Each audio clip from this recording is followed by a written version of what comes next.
Hello everyone and welcome to this edition of the Primetime Newscast in the English language on Canal International. I'm called Maureen Z. We begin with our top stories.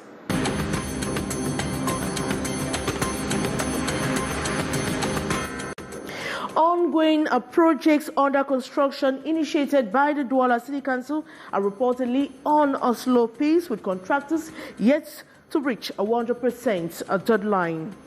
And Cameroonians with competitive in human resource management will now have the privilege to exercise the human resource function in companies owned by local and foreign nationals.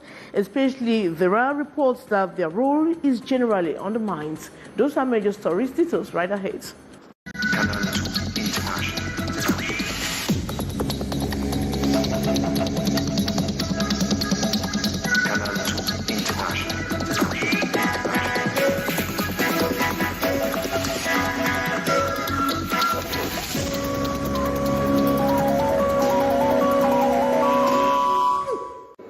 Good evening once more. After over 6 months in detention, the military tribunal went with Jean-Pierre Amogo Belinga to the Ekang building just opposite the multipurpose for a thorough search of where the supposed torture of the late journalist Martinez Zogo took place. The mission this Wednesday is twofold.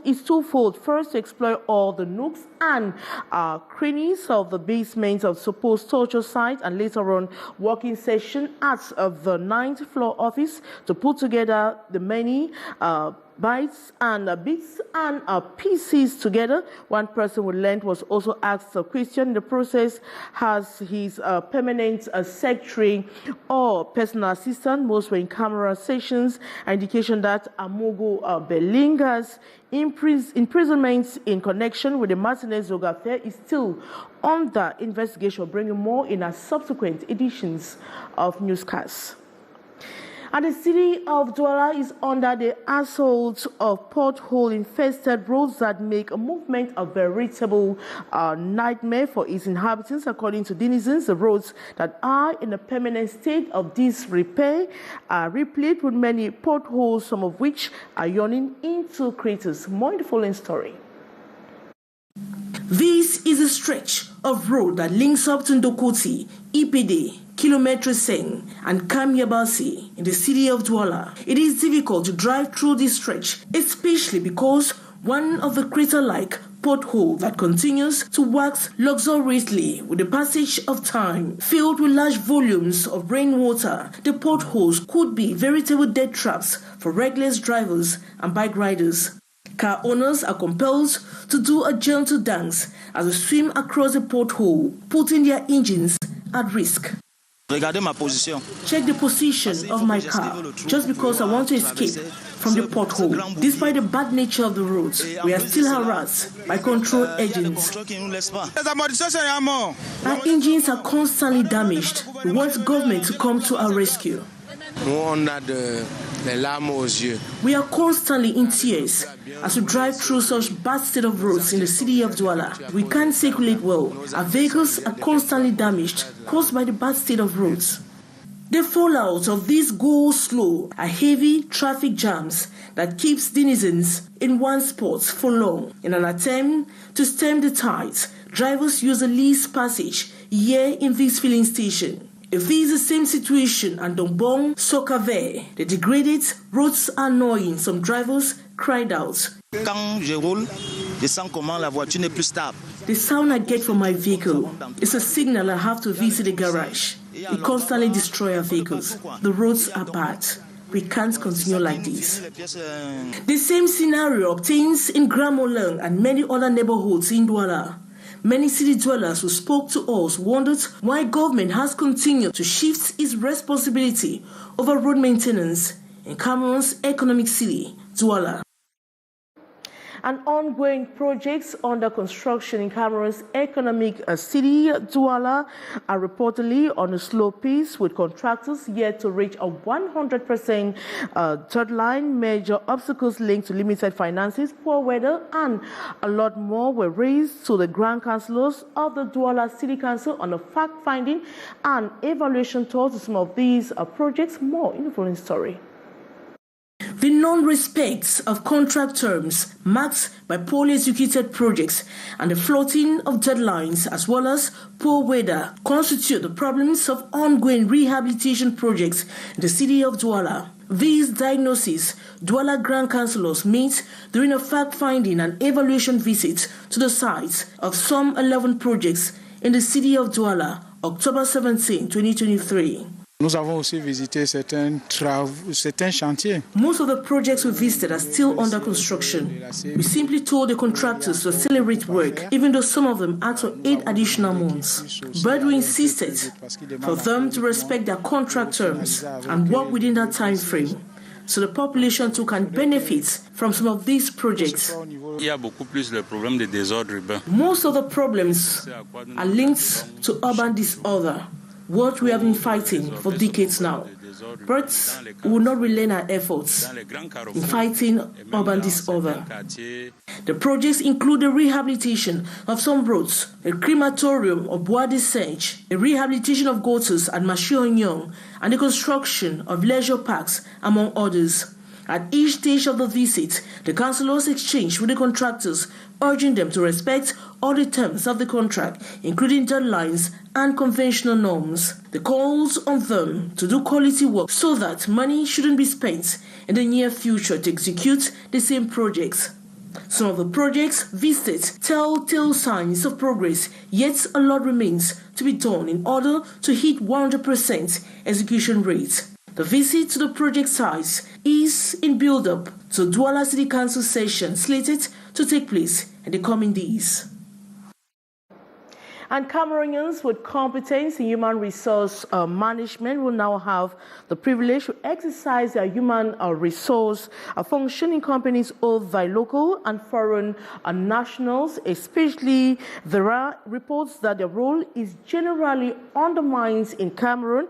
The announcement by the Minister of Employment and Vocational Training, Issa Chiruma Abakari, was made today at the start of a 2-day human resource management forum here in Cameroon economic city DOUALA. More on the story with our reporter Gladys Ambo Tiba.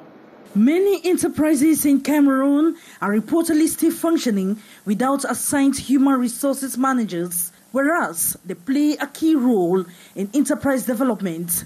The general managers generally play the human resources function. Pour la plupart des petites entreprises ou alors des entreprises camerounaises, le DG fait office de RH. Le responsable RH fait face à différents... Human resources managers face different challenges. Those related to digitalization, which is modern industrialization, difficulties related to social dialogue, adaptation to enterprise changes, talent flight, employees' disengagement or resistance to change, and lack of employees' commitment due to the non-involvement of employees in the company's decision-making is generally blamed on lack of human capital consideration key to enterprise performance. Many companies do not consider their staff as part of the decision-making body of the enterprise. They don't understand that the improvement of the working condition of workers can equally ameliorate their performances. Reason why at this 3rd edition of the Cameroonian Human Resources Management Days that opened in DOUALA, October 18, 2023, the Minister of Employment and Vocational Training emphasized that henceforth all human resources managers in local companies must be Cameroonians. He has set a 3-month deadline for this to be respected. All human resources manager should be Cameroonian, and it is a mandatory, it is an obligation. It is compulsory, it is a mandatory to apply all the provision of the law 2023.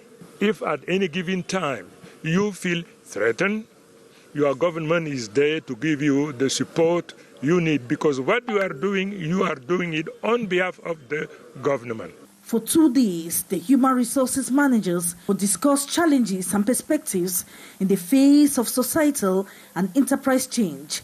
They will also exchange on methods and instruments related to human resources management in order to ensure the performance, sustainability of jobs, and the social well-being of their enterprises. And the life of a futuristic digital Cameroon at the ongoing Digital Week, Cameroon on the way in the nation's political capital, Yaoundé. The important event for the exhibition of Cameroonian know-how in the digital field is chaired by the Commonwealth Telecommunications Organization on behalf of its 61st Council and the governments of Cameroon. Beatrice Ngamo completes that story. Personalities from different backgrounds representing governments, international organizations and the private sectors, driven by a common commitment to work for the development and popularization of information and communication technologies. In today's globalized world, these technologies are the enablers of interactions between individuals, cultures, and economies on the worldwide scale. The dynamism of the digital sector lauded as a great opportunity for the youths to embrace. Because they best understand the environment, they understand the nuances of the culture and the hearts of all their country. They will be the heroes of Cameroon's digital future. The Digital Week Cameroon is under the theme towards a digital future, a transformation that includes the integration of art. Together we can achieve this. With this in mind, I hereby declare the second Commonwealth Telecommunications Organization Digital Week in Yaoundé. At a sub-regional level, it should be noted that Cameroon's effort to strengthen cooperation and trade via direct fiber optic connections have been extended to other countries. The Digital Week Cameroon is in line with the 61st Commonwealth Telecommunication Council. Food insecurity is a major challenge in the southwest region of Cameroon since the start of the crisis. Atrocities perpetrated by armed men make it difficult for farmers to cultivate crops. Farmers have been encouraged to go back to their plantations. This in a bid to fight food insecurity. More on the story with our reporter, Ines Ondombala. A specialized training of 100 farmers from 5 common initiative groups on better farming method, plantains cultivation and multiplication has been launched in Mundimba, Indian Division of the Southwest region of Cameroon. With the knowledge of which we inquire these days, we believe that everything will go the way we intend to do it. Speaking during the launching ceremony in Mundimba, Mr. Roland Che, Second Assistant Senior Divisional Officer of Indian Division, expressed gratitude to palm oil management for such initiative to fight against hunger, ensure food security, improve nutrition, and achieve sustainable agriculture in Mundimba and Indian at large through the FIT Mundimba initiative. Training on pit techniques, on the multiplication of hybrid seeds is very important in Indian Division to permit farmers to increase their plantain yield. On the occasion, the Divisional Delegate of Agriculture and Rural Development for Ndian, Derrick Njemo, expressed gratitude to the management of palm oil through Mr. Mbile Tapia Solomon for the initiative. The result of this initiative is to fight against hunger and food insufficiency in Mundimba, where 80% palm oil workers are internally displaced. It's a singular opportunity on behalf of the farming population of the division to thank the state and especially through the General Manager Pamolu, who financed the training of the production of plantain suckers using the PIF technique. The training is also intended to follow up these farmers to achieve desired result, which will be increased in food crops production and plantains in particular in the local market of Ndian Division in the years ahead. The Divisional Delegate of Agriculture and Rural Development for Ndian called to the beneficiary to come out with micro projects which will eventually attract sponsors from both the private and public sector. It is going to go a long way to increase food sufficiency in the subdivision, and we also wish to use this opportunity to beg the state to create a seed production, a national seed production farm here in Indian Division. Officials of Agriculture and Rural Development in Dian Division further called on the government to create a seed production farm in Dian to assist farmers and boost agriculture in the Southwest region. The ceremony brought together chief notable and stakeholders in the Southwest region. And we now take you to the Sanaga market in Cameroon's economic city DOUALA, where a group of men have stood out as heroes in the trade of ripe bananas. Some of them have been in this business for close to 15 years now, with great entrepreneurial spirits and a deep understanding of the fruit. They have become unsung heroes of the ripe banana business in the littoral region. Kiga has been talking to some of them. Her story. Banana sellers have long been associated with street vendors in our local markets. At the Sandaga market here in Cameroon's economic capital, DOUALA men have taken the center stage in the banana business. Armed with their knowledge of the product, negotiating skills, and a keen eye for qualities, these individuals have transformed banana selling into a lucrative business. Frankie is a banana seller. This is how much he earns by the end of the day. It depends the quantity you buy. There are days for 3,000 francs, 4,000 francs. It is not easy, but we try to manage. In a day, if God permits, I can sell for 15,000 francs, 20,000 francs. It depends. The journey of a banana seller doesn't end at the point of sales. Behind the scene, these men faced a myriad of challenges. The price ranges from 100 francs to 1,000 francs. There are customers who come and want for 100 francs. Sometimes we give 3 depending the size. Sometimes 2 for 200 francs, 4 for 400 francs. A bundle, 700, 800 francs. It depends on the seasons. The price range sometimes depends on the seasonal changes. During rainy season, it is more expensive because the roads are practically impassable to go to the bush and back. During dry season, it is better. So, the next time you enjoy banana, take a moment to appreciate these men who work tirelessly to bring this tropical delight to your table. Their passion and commitment serve as a reminder that success knows no gender. Thank you so much, Kiga. And we talk sports this time around. The National Office of Sports Infrastructure and Equipment owners has classified the conditions for using its facilities following incidents during the MTN Elite 1. The facilities are not exclusively for associations or federations, but also host various events. The use of the facilities requests must be submitted in advance, with national events requesting 15 days notice and international events requiring at least 1 month. The requesting party must also contribute to the maintenance and upkeep of the facilities. ONIS prioritizes safety and the preservation of the facilities over financial considerations. And that brings us to the end of this edition of the Primetime Newscast in the English language on Canal International. Thanks so much for watching. Coming up next is the brief with Lil Pijou. As for me, I'll be back same time tomorrow. Good night.